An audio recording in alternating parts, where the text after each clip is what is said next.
Hello दोस्तों, आज की हमारी कहानी है वेश्या। एक पंडित जी कई वर्षों तक काशी में शास्त्रों का अध्ययन करने के बाद अपने गांव लौटे।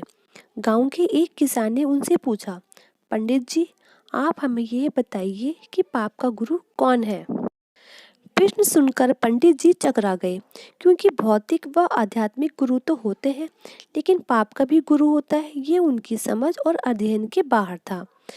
लोगों का उनका अध्ययन अभी अधूरा है, इसलिए वे फिर काशी लौटे।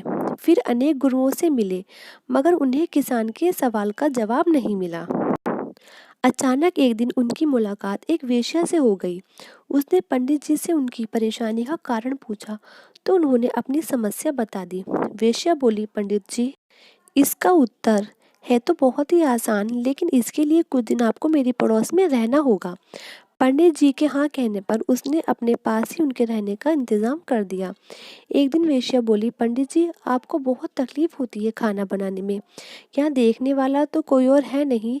आप कहें तो मैं नहा धोकर आपके लिए भोजन तैयार कर दिया करूँ।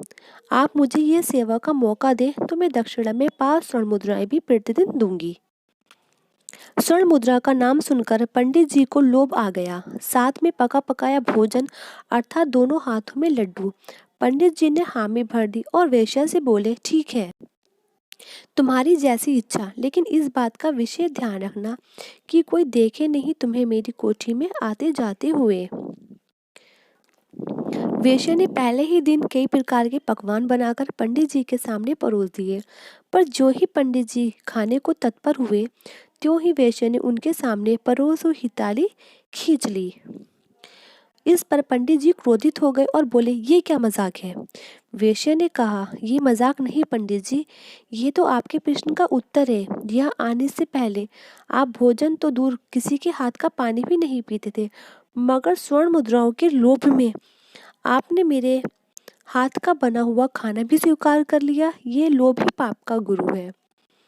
इस पर गुरुजी जी को अपनी बात का आंसर पता लग गया। तो फ्रेंड्स, आई होप कि आपको ये स्टोरी पसंद आई होगी और बखूबी समझ भी आई होगी।